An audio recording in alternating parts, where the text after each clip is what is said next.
ያስጨነቃት ጉዌንም የተፈጠረባትን ጠንቋዩ ቶረንም አግኝቶም ይዟት የሆነ ድንጋይ ካላመጣሽ በዚህ 2 ቀን ውስጥ እገልሻለሁ ብሎም እንዳስፈራራትና ድንጋዩን ወስዳም የምትሰጠውን ቦታ እንደነገራ ስትናገር ሞርጋናም እየተደናገጠች ወደ ቦታው ወታደሮች እንዲላኩም ማድረጋለሁ ብላትም ትወጣለች። ግን እንደዛ ብትላትም 2 ቀኑ ሲሞላ ግን አመሻሽ ላይ ያንን ድንጋይ አውጥታም ተመልክታም ይዛ ቶረን ጉዌንን የቀጠራት ቦታም ታመራለች።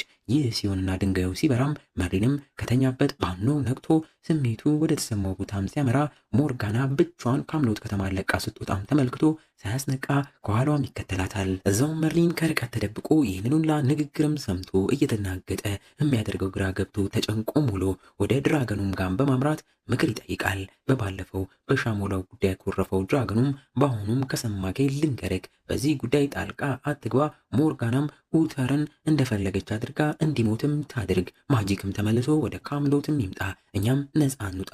አርተርም ንጉሥ ይሁን፣ አንተም እጣ ፈንታክን ኑርም እያለ ምክሩን ለግሶትም ይሄዳል። እንግዲህ እንዲህ እያለን የዚህኛውን ክፍል ማገባደጃ ትዕይንቶች ላይ ተቃርበናል። ቤተ መንግስት የተመለሰችው ሞርጋናም ወደ ኡተር ጋር አምርታ ይቅርታውንም ጠይቀው፣ ግን አሁን ላይ ጉዌን ያለችበት ሁኔታ አባቷን አታ ብቸኛም ሆና ቀርታለች። እኔም አባቴን አጥቻለሁ፣ ስሜቱንም አውቀዋለሁ እያለችው የዛኔ አባቷ ሲሞት በኡተር ወደ ጦርነት ተልኮ ኡተር ተጨማሪ ኃይል መላክ ሲሳነውና ሳይልክም ቀርቶ እንደሞተም ስታስታውስ ኡተርም እየተደናገጠ ለአባቷ ሞት እሱ ተጠያቂ እንዳልሆነ ቢነግራትም እሷ ግን በዛ እንዳዘነችበት ተናግራም ትሄዳለች።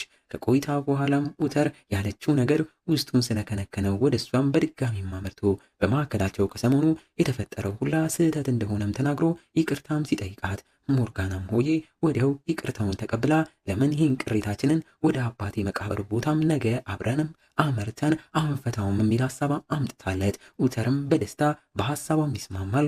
እሷም ኡተርን የመግደል ወጥመዷም ተሳክቶላት ውስጧም ይደሰታል።